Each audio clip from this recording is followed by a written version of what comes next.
함께 봉독하도록 하겠습니다. 누가복음 1장 26절부터 35절까지의 말씀입니다. 누가복음 1장 26절부터 35절까지입니다.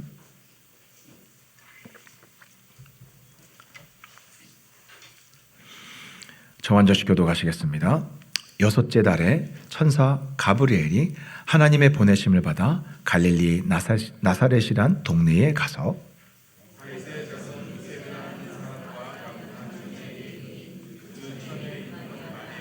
그에게 들어가 이르되 은혜를 받은 자여 평안할지어다 주께서 너와 함께 하시도다 하니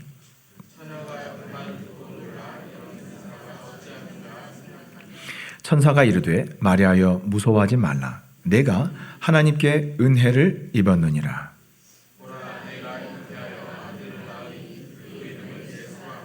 그가 큰 자가 되고 지극히 높으신 이의 아들이라 일컬어질 것이요 주 하나님께서 그 조상 다윗의 왕위를 그에게 주시리니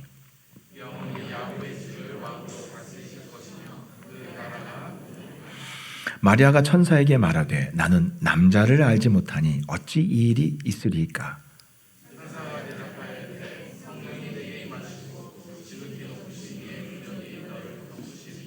이러므로 나실 바 거룩한 이는 하나님의 아들이라 일컬어지리라. 아멘.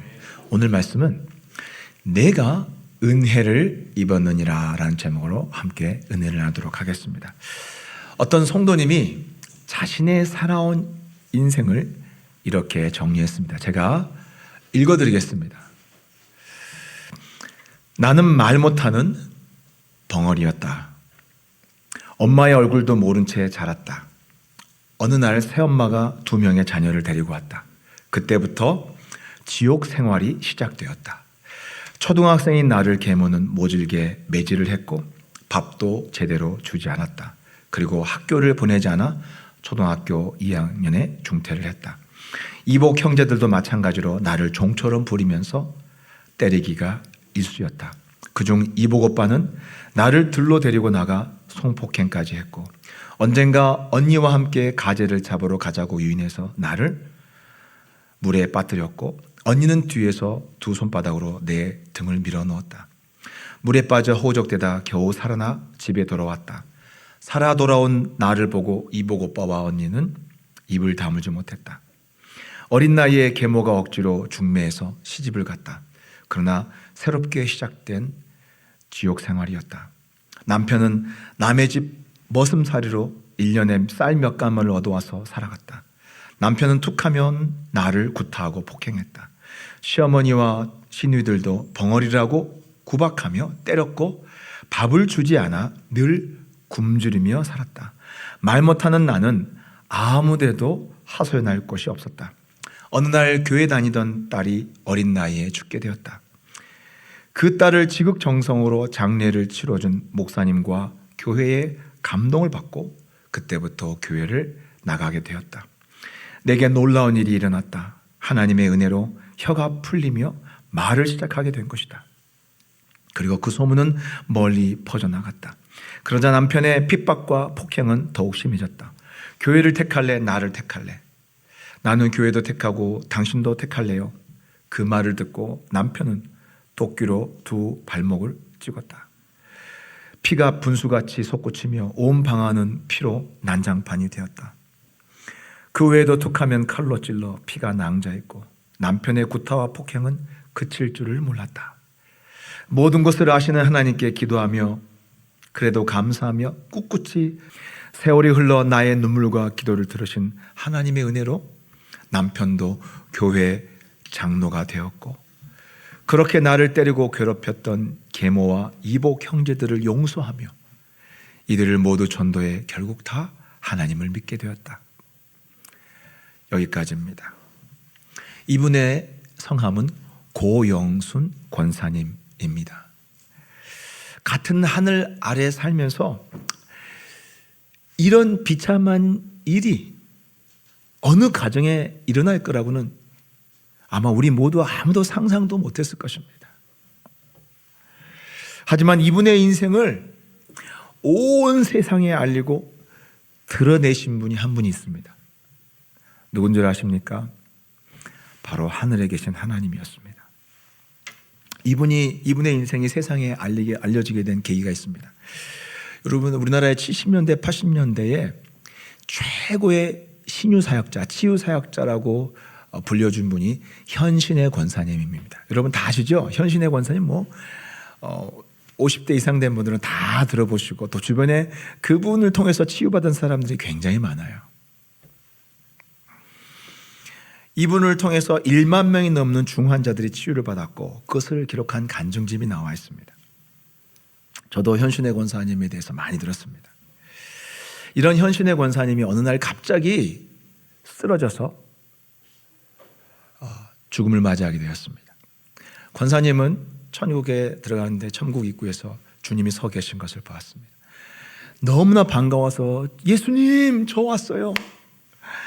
주님이 주신 사명 받들고 많은 병자들을 치료하면서 주님의 사역을 열심히 감당하면서 이제 천국에 왔습니다. 주님, 그런데 주님이 뭐라고 하신 줄 아세요? 나는 너를 모른다 이러신 거예요. 얼마나 놀랬겠습니까? 주님이 하신 말이 이거였습니다. 너는 내 능력을 가지고 너의 장사를 했지. 언제 나에게 영광 돌리고 내 일을 했느냐. 충격이었죠. 그분이 그때 천국 문 앞에서 예수님께 무릎을 꿇고 펑펑 울면서 잘못했다고 용서를 구했습니다. 그리고 한 번만 기회를 달라고 말씀드렸습니다. 그때 주님이 권사님의 간구를 들으시고 너에게 한 번 더 기회를 주겠다 하고 살려주셨어요. 근데 살려주실 때 마지막으로 당부한 말씀이 한 가지 있었는데 그게 뭔지 아십니까? 이렇게 말씀하셨습니다.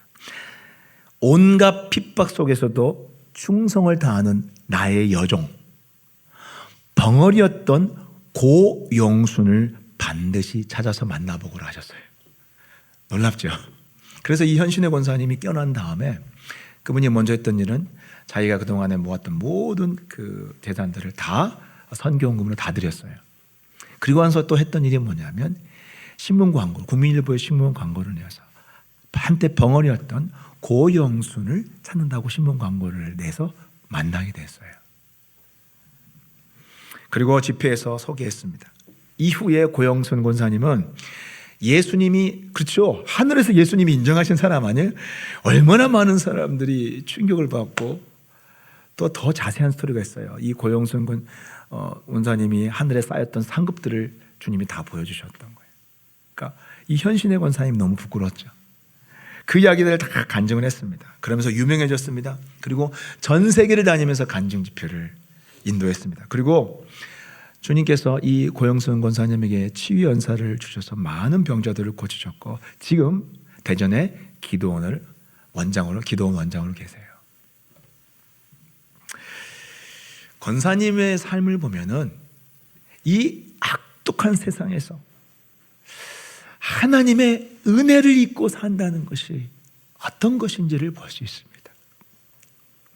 그리고 하나님의 은혜를 입은 자들이 이 세상을 어떻게 이기는지를 톡톡히 보여주는 살아있는 증거입니다. 지난주부터 우리는 이제 누가복음 큐티를 시작했습니다. 사복음서가 어떤 책이죠? 사복음서 아시죠? 마태, 우리 신약 성경 처음에 있는 네 권의 책입니다. 우리 성도님 가운데 초신자들이 있기 때문에 다시 한번 설명을 드리면 마태, 마가, 누가, 요한복음을 사복음이라고 합니다. 근데 이 사복음서가 예수님의 일대기를 말씀을 기록했는데 근데 이 사복음서가 다 색깔이 달라요. 색깔이 있어요. 다 저마다 색깔이 있습니다. 여러분 사진 찍을 때도 각도가 중요하잖아요. 셀카 찍을 때 이렇게 찍은 거하고 이렇게 찍은 거하고 완전 다른 사람 같잖아요. 어떤 각도로 사진을 찍느냐에 따라서 이 약간 이 사진이 달라지는 것처럼 예수님의 일대기를 어떤 각도에서 기록했냐에 따라서 그 색깔이 다릅니다. 누가복음은 등장하는 인물들의 색깔이 좀 다릅니다. 주인공들의 색깔이 달라요. 다른 복음서에서는 주인공으로 다루지 않았던 사람들, 주로 이제 엑스트라급, 이 영화 보면 엑스트라들이 나오잖아요. 엑스트라급이나 아니면 아예 언급하지 않았던 사람들을 주인공으로 다루고 있어요. 그게 이 누가복음의 큰 특징이에요. 예를 들어서 어떤 사람들이냐면 이방인들, 그리고 죄인들, 그리고 여인들이 주인공으로 전면에 등장합니다. 이 당시에 사마리아인들은 유대인들이 사람 취급을 하지 않았던 대표적인 이방인들입니다. 그런데 누가복음 10장에 보면 선한 사마리아인의 이야기가 나옵니다. 선한 사마리아인의 비유라고 우리가 잘 알고 있죠. 한 사람이 강도를 당해서 두둑에 맞고 피를 흘리며 쓰러져 있습니다. 그런데 그 쓰러진 사람을 유대인 제사장은 그냥 보고 지나갑니다. 레위인도 그냥 보고 지나갑니다. 그런데 지나가던 한 사마리아인이 그 사람을 정성껏 치료해주고 돈을 주고 여인숙에 맡깁니다. 여관에 맡깁니다. 자기가 다 페이를 해줍니다. 진짜 착한 사람의 모습이죠. 그러니까 유대인들의 제사장이나 레위인들은 그냥 지나가는데 종교 지도자들은 다 지나가는데 세상에 그 사람 취급하지 않았던 이 사마리아인들은 당시에 접촉만 해도 더러워진다고 생각했던 그 정도로 싫어했던 사람들이에요. 천대받았던 사람들. 그런데 그 사마리아인이 이렇게 착한 모습으로 그려져 있어요. 그러니까 굉장히 사람들이 볼 때는 파격적인 이야기예요. 사마리아인을 이렇게 선한 사람으로 그린 유일한 이 복음서가 누가복음이에요. 누가복음에만 이 사마리아인이 이렇게 선하게 기록이 되어 있어요. 선한 모습으로 등장합니다. 파격적입니다. 그리고 누가복음 19장에는 당시에 로마의 앞잡이로서 동족들의 피를 빨아먹고 사는 이 세리들, 그리고 그 세리들 중에서도 대장이었던 세리장이었던 삭개오의 이야기가 나옵니다. 이 삭개오가 많은 사람들 중에 군중에 섞여서 예수님을 바라보고 있었는데요. 얼마나 많은 사람들이 예수님을 환호했습니까? 그런데 예수님은 그 많은 사람들 중에 콕 집어서 이 삭개오라는 사람을 구원해 주시고 그를 부르시고 그의 집에 찾아가서 그를 축복하신 장면이 나옵니다. 이거 유대인들이 볼 때는 굉장히 불편한 이야기예요. 어떻게 저 동족의 피를 빨아먹는 저 악독한 죄인 중에서도 가장 그 시대의 사람들에게 지탄을 받던 사람이에요. 근데 그 사람이 구원받는 과정을 너무나 아름답게 감동적으로 그려놓았어요. 유대인들에게는 정말 불편한 이야기예요. 그런데 누가복음에는 바로 이런 사람을 주인공으로 등장시킨 거예요. 그리고 또 가장 두드러진 것은 여인들이 주인공으로 등장한다는 것입니다. 그 시대 여인들은 인권이 없었습니다. 여러분 법정에서 노예와 함께 그리고 아주 어린아이와 함께 그러니까 노예와 아주 어린아이 그리고 여인들은 증거의 능력이 제한되어 있었습니다. 법적으로. 증거가 다 반영되지 않았어요. 그러니까 정말 차별을 받았죠. 그리고 유대인들이 아침마다 기도하는 샤하리트라는 기도 습관이 있는데 그 샤하리트 기도문에는 아침마다 읽는 기도문에는 이런 내용이 있습니다.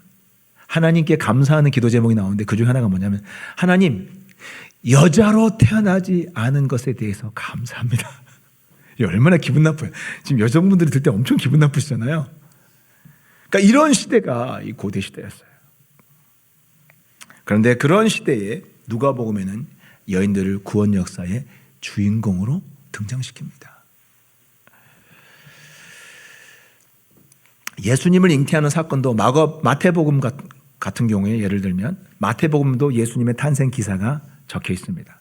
그런데 거기에 보면 천사가 요셉의 꿈에 나타나서 마리아가 잉태한 것은 성령으로 잉태한 것이니까 두려워하지 말라고 그렇게 요셉의 꿈에 천사가 나타나서 계시를 하고 간단한 언급으로 끝납니다. 예수님이 탄생하는 과정에 대해서는 자세히 기록하지 않아요. 그런데 누가복음에 보면요 누가복음에는 오히려 요셉이 다 삭제를 당합니다. 안 나와요. 누가복음 요셉이 등장하지 않아요. 삭제. 누가 나오냐면 마리아를 중심으로, 여러분 이제 누가복음 큐티 하셨잖아요. 마리아를 중심으로 자세하게 기록되어 있습니다. 게다가 마리아가 잉태한 다음에는 앞서서 세례 요한을 잉태했던 엘리사벳을 찾아갑니다. 찾아갔더니 또 엘리사벳이 성령의 충만함을 받으면서 또 성령의 감동으로 예언적 축복을 합니다. 그러니까 그 예언적 축복이 또 내용이 기록되어 있고요. 그 축복의 내용이. 그리고 그 축복을 받은 마리아는 또 성령이 충만해서 그 하나님에 대한 찬송을 하는데, 그 찬송했던 내용 전문이 성경책에 다 기록되어 있어요. 이것만 보면 마치, 이 누가복음만 보면 마치 예수님의 탄생 역사의 주인공들이 여인들인 것 같아요. 왜 여인들, 이방인들, 죄인들을 주인공으로 등장시켰을까요? 누가는 복음의 역사야말로 자격 없는 자들을 하나님 나라의 주인공으로 불러주시는 은혜의 역사라는 것을 보여주고 싶었던 것입니다. 다시 말씀드립니다. 복음의 역사는요, 자격이 없는 사람들을 하나님이 그들을 불러서 하나님 나라의 주인공으로 사용하시는 은혜의 역사라는 거예요. 저와 여러분들이 다 거기에 해당되지 않습니까? 특별히 누가복음을 기록한 누가 자신도 헬라인이에요. 이방인이에요. 이방인 의사였습니다. 사복음서를 기록한 사람 중에 유일하게 이방인이었어요. 이방인이요 죄인으로 예수님을 만났습니다. 그러니까 예수님을 만난 수많은 사람들의 이야기를 누가는 다 들었지만, 그에게 가장 눈에 띈 사람들은 다른 누구보다도, 다른 복음서 저자들보다도 이 누가의 눈에는 누가 보였냐면 이방인들이 더 먼저 들어온 거예요. 자기와 같은. 그리고 죄인들, 그리고 여인들, 소외된 사람들, 그 시대에 비주류였던 사람들이 누가의 눈에는 잘 그들이 눈에 띄었던 것입니다. 자, 이런 점에서 누가복음의 특징을 마음에 담으면서 오늘 본문을 함께 살펴보기를 원합니다. 자, 우리 26절 한번 다시 한번 볼까요? 26절, 27절 한번 읽어보겠습니다. 다 같이 읽어보겠습니다. 시작.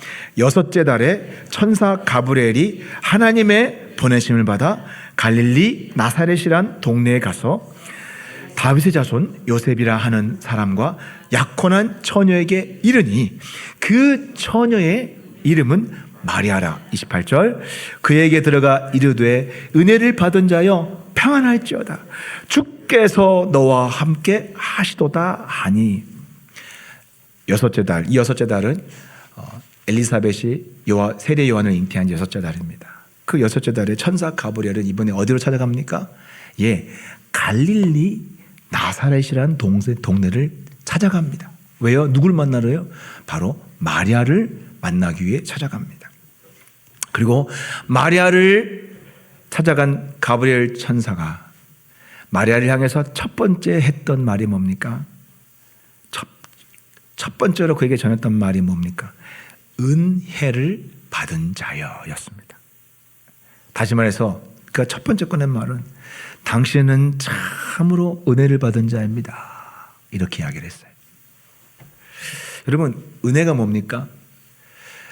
받을 자격이 없는 자에게 베푸시는 하나님의 호의 또는 하나님의 선물을 은혜라고 말하는 겁니다. 다시 한번 말씀드리겠습니다. 은혜가 뭐냐?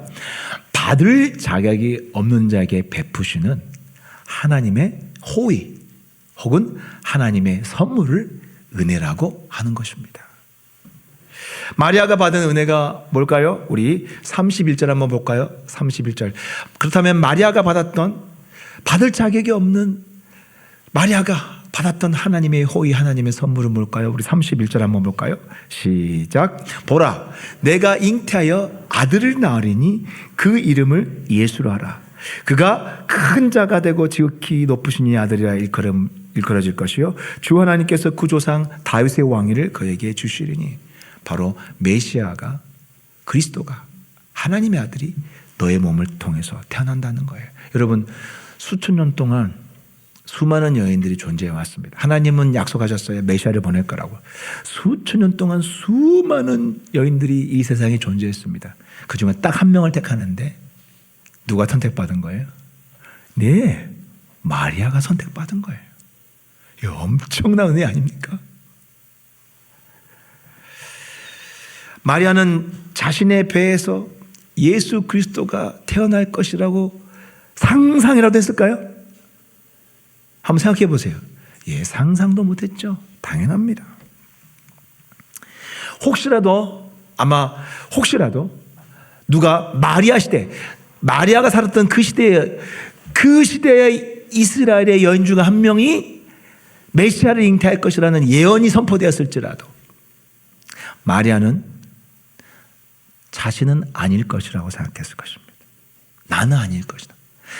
나에게는 그런 일이 일어날 것이라고 절대 생각지 못했습니다. 왠줄 아십니까? 왜냐하면 마리아가 태어나고 자랐던 동네가 아까 어디라고 나와 있어요?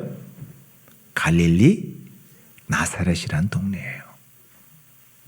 우리 마태복음 4장 15절 한번 볼까요? 마태복음 4장 15절 다 같이 읽어보겠습니다. 시작. 스불론 땅과 납달리 땅과 요단강 저편 해변길과 이방의 갈릴리요. 자, 갈릴리를 뭐라고 불렀어요? 앞에다가 네, 수식어를 뭐라고 붙였냐면 이방 땅으로 불렀어요. 그만큼 제껴버린 거예요. 그냥 우리 같은 이스라엘이라고 인정하고 싶지 않을 정도로 차별받았던 지역이에요. 그리고 그 이방의 갈릴리 지역 안에서도 나사렛 동네는 그러니까 갈릴리 지역 안에서 나사렛 동네는 그 또 중심부에서 멀리 떨어진 아주 시골 지역이에요. 가난한 시골 동네였고 사회적 신분이 낮은 사람들이 살았던 동네예요. 실제로 나사렛 주민이었던 요셉과 마리아는요, 예수님을 낳았어요. 원래 그 자녀를 낳으면 하나님께 제물을 드리잖아요. 웬만한 보통 가정은 양을 드립니다. 뭐 황소는 못 드리더라도 양을 드립니다.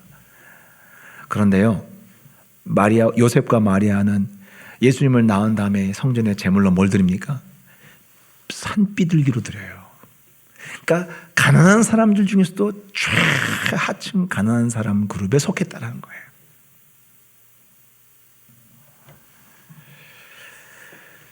요한복음 1장 46절 한번 볼까요? 요한복음 1장 46절 한번 다 같이 읽어보겠습니다. 시작. 나다나엘이 이르되 나사렛에서 무슨 선한 것이 날 수 있느냐 그랬어요. 이게 당시의 시대 분위기였습니다. 사람들의 생각이었습니다. 딱 집어서 이야기해요. 나사렛 출신이라고? 아니, 나사렛에서 무슨 선한 것이 날 수 있어. 이게 당시 사람들의 생각이었다니까요. 그런 생각을 외부 지역 사람들만 생각했겠습니까? 나사렛 동네에서 나고 자란 사람들은 더 그런 피의식과 그런 열등감이 더 많이 그들의 마음에 새겨져 있었어요.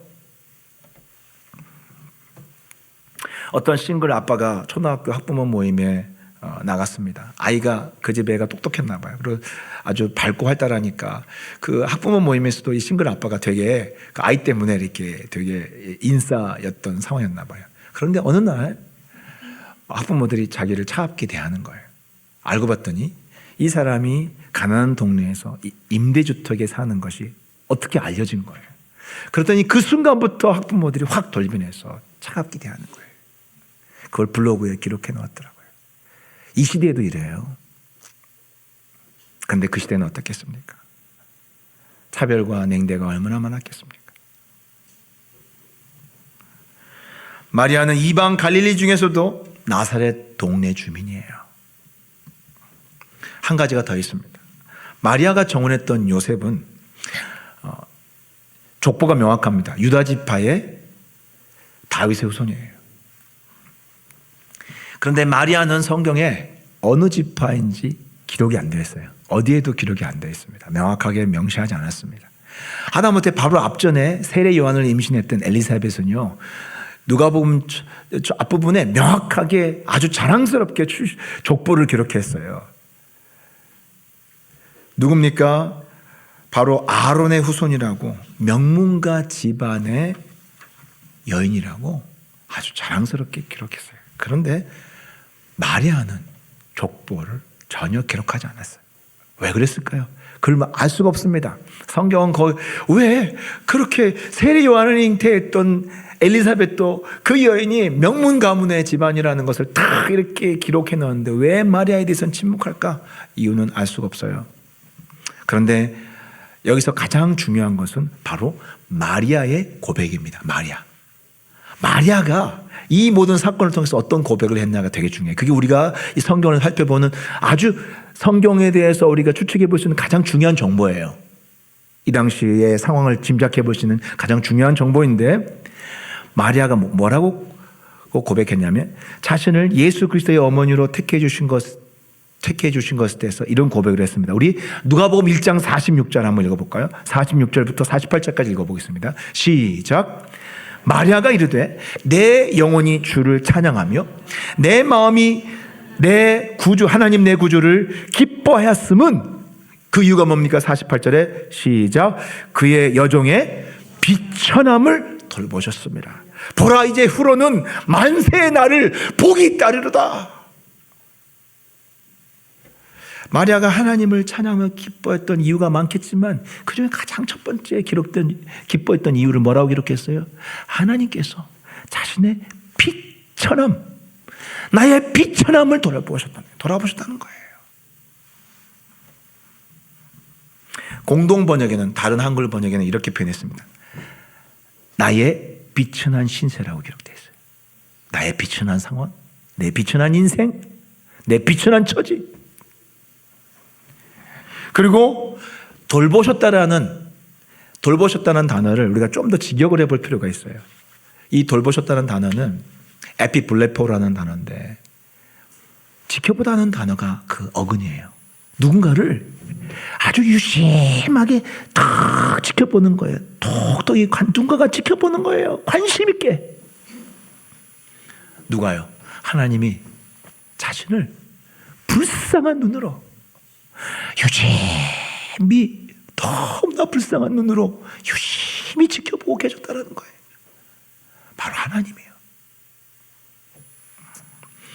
마리아의 고백을 미뤄서 우리가 추측해 볼 수 있는 것은, 한때 마리아가 자신의 한계를 뼈저리게 느꼈던 것 같습니다. 마리아가 이때 결혼했을 때가 젊었을 때잖아요. 뭐 지금보다는 옛날이 좀 더 이제 일찍 처리되고 하지만, 그 젊은 나이에 꿈이 많잖아요. 막 앞으로 살아갈 날에 대한 다 꿈을 꾸는 게 젊은이 특징 아닙니까? 그런데 일찍부터 이 마리아는 인생의 한계가 명확했던 것 같아요. 내가 갈 수 없는 위치, 갈 수 없는 자리.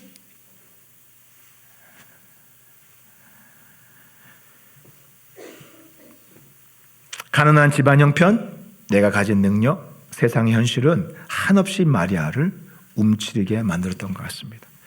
대도시에 사는 친척 중에 누군가가 예루살렘 최고 랍비 학교에 합격했다는 소식을 들었을 때 얼마나 부러웠겠습니까?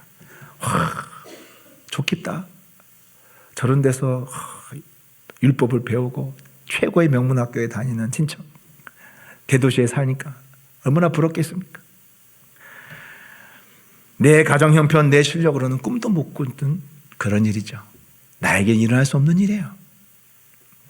또 친척 중에 누군가가 물질의 축복을 받아서 하나님께 수백 마리의 소를 제물로 탁 드렸다는, 헌납했다는 그 이야기를 들을 때 얼마나 부럽겠습니까? 나는 드리고 싶어도 드리지 못하는데 성전에서 그렇게 많은 제물을 하나님께 드렸던 저 사람은 얼마나, 축복을 받은 저 사람은 얼마나 좋을까? 난 아니겠지. 나는 언제나 저런 제물을 하나님께 들어볼 수 있을까? 난 아닐 거야. 나에게는 그런 축복이 찾아오지 않을 거야. 그렇게 생각했던 것 같습니다. 자신의 비참한 형편을 많이 마음 상했던 것 같아요. 그랬기에 천사가 와서 네가 메시아의 어머니로 하나님의 택함을 받았다는 그 말을 듣자마자 마리아의 마음속에 가장 떠올랐던 게 뭔 줄 아세요? 자기가 한때 언젠가 스스로에 대해서 말했던, 자기 스스로에게 말했던 말들. 나는 아닐 거야. 나에게는 그런 일이 일어나지 않을 거야. 스스로에게 비천한 신세라고 자기 자신에게 말했던 그때의 기억들, 그때의 상황이 선명하게 머리에 떠올랐던 것입니다. 그래서 오늘 마리아는 바로 이야기한 게 뭐냐면, 마치 하나님이 그때 내 스스로 나는 아닐 거야. 나에게는 그런 일이 일어나지 않을 거야. 나의 비천한 현실은 그런 꿈 같은 일이는 나에게는 일어나지 않을 거야. 마치 그렇게 스스로에게 말했던 그 말을 하나님이 멀리서 지켜보시고 불쌍한 눈으로 바라보시고 오늘 내게 틀림없이 찾아오신 거라는 거. 그렇게 확 단언하면서 이야기하는 거예요. 이 나의 비천한 신세를 하나님이 지켜보셨다라는 거예요. 여러분도 그러지 않겠습니까? 나도 저런 걸 갖고 싶다. 나도 저렇게 되고 싶다 하는데 정말 상상도 못, 나는 절대 그런 일이 일어나지 않을 거라고 생각했는데 탁 하나님 나에게 선물 주셨을 때 어떤 생각이 들어요? 내가 스스로 혼잣말로 중얼거렸던 그 말을 하나님이 다 듣고 계셨다는 것처럼 느껴지지 않아요? 하나님 들으셨나요? 마리아도 그런 거예요. 하나님이 나를, 내 비참한 신세를 꼭 눈여겨 지켜보셨던 것 같은 그런 느낌이 들었던 거예요. 그래서 선언하는 겁니다. 하나님이 나를 지켜보셨도다. 여러분, 이것이 은혜입니다. 나에게는 절대로 그런 일이 일어나지 않을 거라고 생각했던 그 일이 일어났을 때, 또 나는 해당 사항 없지, 나는 아닐 거야, 나에게 어떻게 그런 일이 했는데 일어났을 때 그게 바로 은혜인 것입니다. 하나님이 마치 나의 비천함을 오랫동안 불쌍한 눈으로 지켜보시다가 상상도 못했던 일이 내게 실제로 이루어졌을 때 그것을 우리는 은혜라고 부르는 것입니다. 처음에 소개해드렸던 고용순 권사님은 못된 새어머니에게 학대를 당하며 초등학교 때부터 학교를 그만두고 공사 현장에서 일을 했습니다. 초등학생이. 그분의 간증을 자세히 들으니까 정말 너무 고통스럽더라고요. 그래서 학력이 초등학교 2학년 중퇴예요. 그리고 벙어리였습니다. 말을 못하니까 정말 말 못하는 짐승 취급을 했더라고요, 사람들이. 하지만 이분이 예수님을 믿은 후에, 예수님을 만난 후에 자신에게는 절대로 일어날 수 없다고 생각했던 일들이 일어나기 시작했습니다. 벙어리가 말문 열렸습니다. 그리고요, 침으로 사람들을 치료하는 은사가 나타나기 시작했어요. 그리고 자신을 짐승처럼 학대했던 새엄마, 자신을 성폭행했던 의붓오빠를 전도했습니다. 교회 다닌다고 자신의 다리를 도끼로 찍었던 남편을 장로로 만들었습니다. 무엇보다 시골 동네 비천한 자신의 인생에서 일어났던 일, 아무도 모르죠. 몇 사람만 알겠죠. 그 시골 동네에서. 그런데요, 하늘에 계신 주님이 다 지켜보시고요, 현신의 권사님을 다시 살리시면서 그분이 온 나라의 매스컴을 통해서 알려버리셨어요. 정말 놀랍지 않습니까? 하나님이 진짜 지켜보고 계셨던 거예요. 불쌍한 눈으로, 너무나 불쌍한 눈으로 우리 고영선 권사님을 지켜보시고 그에게 절대로 일어날 수 없다고 생각했던 일들을 하나님이 일으키신 것입니다. 그리고 전 세계를 다니면서 하나님이 하시는 일을 전하는 영광스러운 인생을 살게 되셨습니다. 지금도 그렇게 살고 있습니다. 누가복음 1장 46절 한번 읽어볼까요? 누가복음 1장 46절 다 같이 한번 읽어보겠습니다. 시작. 마리아가 이르되 내 영혼이 주를 찬양하며 내 마음이 하나님 내 구주를 기뻐하였음은 그의 여종의 비천함을 돌보셨습니다. 보라, 이제 후로는 만세에 나를 복이 있다 일컬으로다. 능하신 이가 큰 일을 내게 행하였으니 그 이름이 거룩하시며 긍휼하심이 두려워하는 자에게 대대로 이른도다. 사랑하는 성도 여러분,